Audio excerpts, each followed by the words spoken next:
হরে কৃষ্ণ।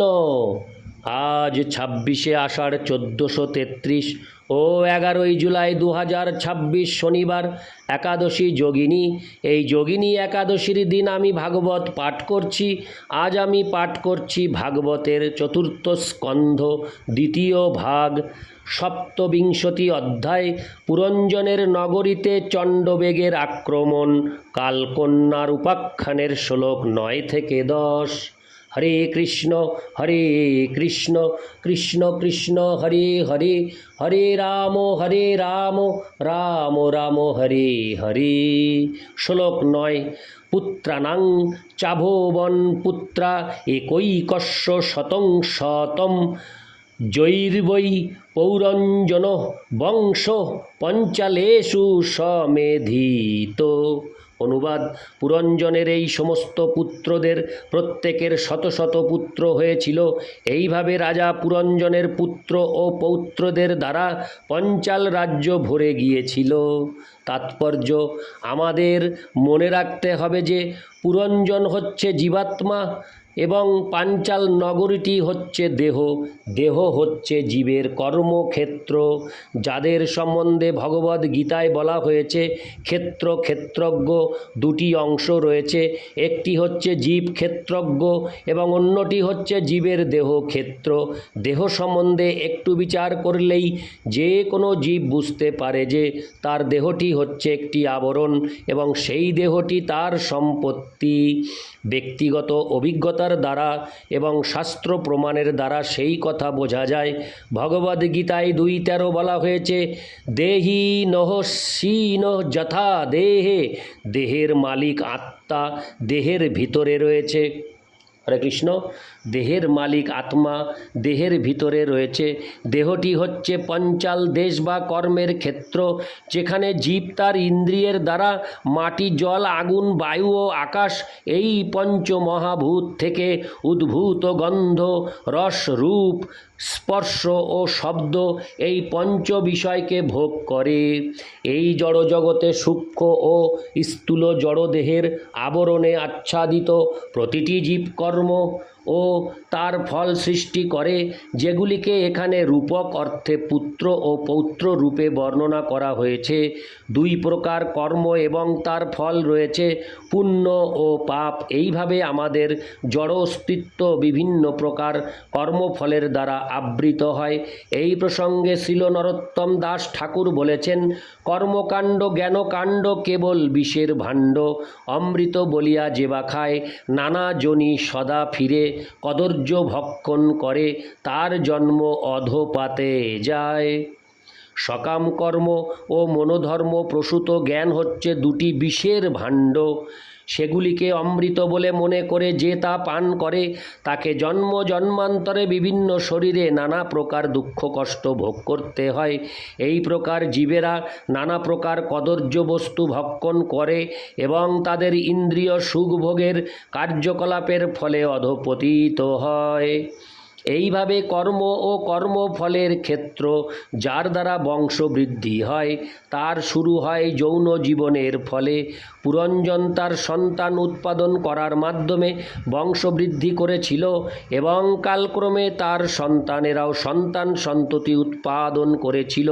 এইভাবে জীব মৈথুন পরায়ণ হয়ে শত সহস্র কর্মফলের বন্ধনে আবদ্ধ হয়ে পড়ে।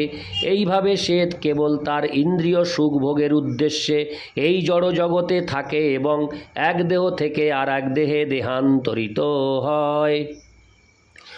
অনেক পুত্র পৌত্র উৎপাদন করার ফলে তথাকথিত সমাজ, রাষ্ট্র, জাতি ইত্যাদি গড়ে ওঠে। এই সমস্ত জাতি, সমাজ, বংশ, রাষ্ট্র বিস্তৃত হয় কেবল যৌন জীবন থেকে। সেই সম্বন্ধে প্রহ্লাদ মহারাজ বলেছেন, জন্মৈথুনাদি গৃহমেধি সুকং হি তুচ্ছম। শ্রীমদ্ ভাগবত 7:9-45। গৃহমেধি হচ্ছে সে যে এই জড় জগতে থাকতে চায়, অর্থাৎ সে এই দেহে অথবা সমাজে থেকে বন্ধুত্ব, প্রেম ও প্রীতি উপভোগ করতে চায়, তার একমাত্র সুখ হচ্ছে মৈথুন সুখ উপভোগকারীদের সংখ্যা বৃদ্ধি করা। সে নিজে মৈথুন সুখ উপভোগ করে সন্তান উৎপাদন করে এবং তার সন্তানেরা কালক্রমে বিবাহ করে তাদের সন্তান সন্ততি উৎপাদন করে এবং তাদের সন্তানেরা কালক্রমে বিবাহ করে তাদের সন্তান সন্ততি উৎপাদন করে। এইভাবে সারা পৃথিবী জনসাধারণে পূর্ণ হয়ে ওঠে।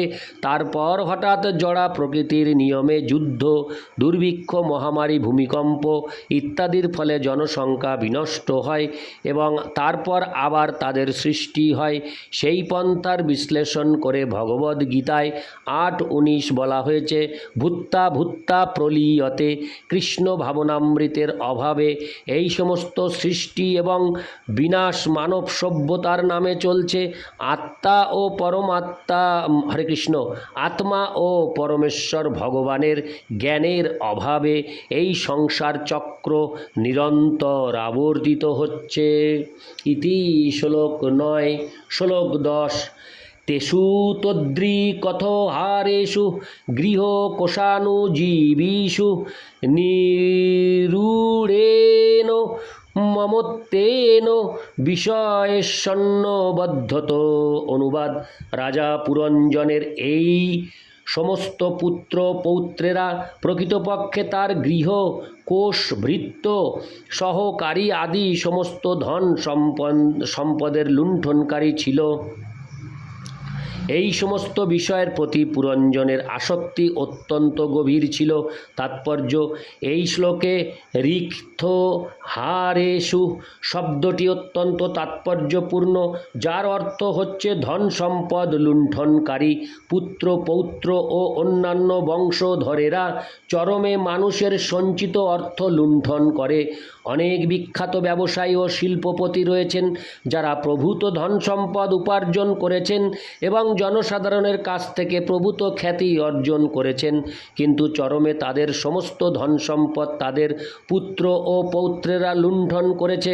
আমরা ভারতবর্ষে একজন শিল্পপতিকে দেখেছি যিনি রাজা পুরঞ্জনের মতো যৌন জীবনের প্রতি অত্যন্ত আসক্ত ছিলেন এবং তার 6 জন পত্নী ছিল। প্রত্যেক পত্নীর জন্য পৃথক ব্যবস্থা ছিল, যার জন্য তাকে হাজার হাজার টাকা খরচ করতে হতো। আমি যখন এক সময় তার সঙ্গে কথা বলেছিলাম তখন দেখেছিলাম যে তার প্রতিটি পুত্র কন্যার জন্য কমপক্ষে 5 লক্ষ টাকা জোগাড় করার জন্য তিনি অত্যন্ত ব্যস্ত ছিলেন। তাই শাস্ত্রে এই প্রকার শিল্পপতি, ব্যবসায়ী অথবা কর্মীদের মূঢ় বলা হয়েছে। তারা কঠোর পরিশ্রম করে ধন সঞ্চয় করে এবং তাদের পুত্র ও পৌত্রদের সেই ধন অপচয় করতে দেখে তারা তৃপ্তি অনুভব করে। এই সমস্ত মানুষেরা প্রকৃত মালিককে তার ধন ফিরিয়ে দিতে চায় না। ভগবদ্গীতায় 5:29 উল্লেখ করা হয়েছে, ভোক্তারং জগতোপশং সর্বলোক মহেশ্বরম। সমস্ত সম্পদের প্রকৃত মালিক হচ্ছেন পরমেশ্বর ভগবান, তিনি হচ্ছেন প্রকৃত ভোক্তা। তথাকথিত ধন উপার্জনকারীরা কেবল তাদের ব্যবসা ও উদ্যোগের নামে ভগবানের ধন চুরি করছে। সেই ধন সঞ্চয় করার পর তা তাদের পুত্র ও পৌত্রদের দ্বারা লুণ্ঠিত হতে দেখে তারা আনন্দ উপভোগ করে। সেটি হচ্ছে বৈষয়িক জীবন। জড়জাগতিক জীবনে জীব দেহের বন্ধনে আবদ্ধ হয়ে অহংকারের দ্বারা মোহাচ্ছন্ন হয়।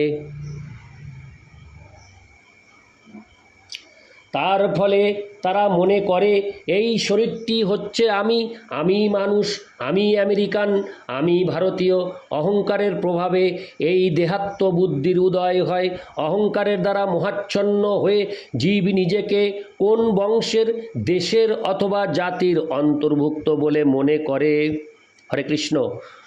অহংকারের প্রভাবে এই দেহাত্ম বুদ্ধির উদয় হয়। অহংকারের দ্বারা মোহাচ্ছন্ন হয়ে জীব নিজেকে কোনো বংশের, দেশের অথবা জাতির অন্তর্ভুক্ত বলে মনে করে।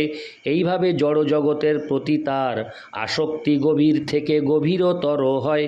সেই বন্ধন থেকে মুক্ত হওয়া জীবের পক্ষে অত্যন্ত কঠিন। এই প্রকার মানুষদের বর্ণনা করে ভগবদ্ গীতায় ১৬ অধ্যায়ে ১৬, ১৩ থেকে ১৫ বলা হয়েছে, ইদমদ্য ময়া লব্ধমিমং প্রাপ্স্যে মনোরথম ইদমস্তিদমপি মে ভবিষ্যতি পুনর্ধনম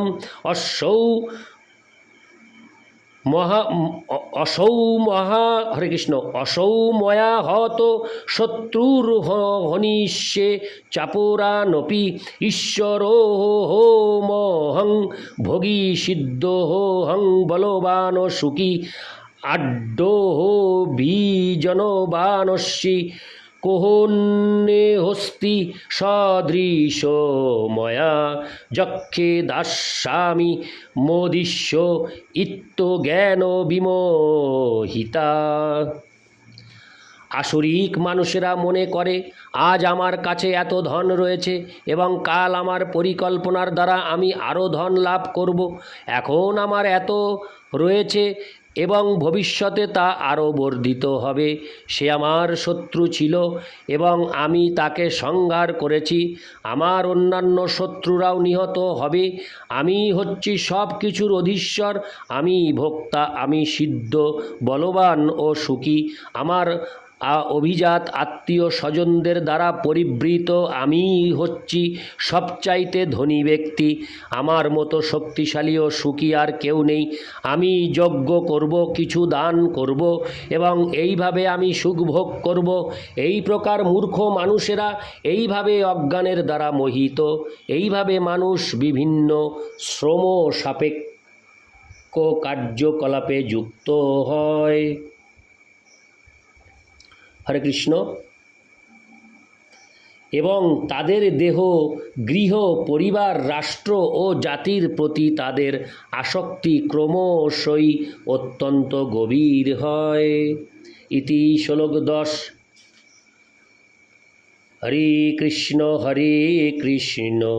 কৃষ্ণ কৃষ্ণ হরে হরে, হরে রাম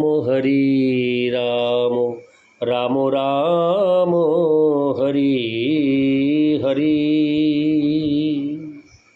হরে কৃষ্ণ।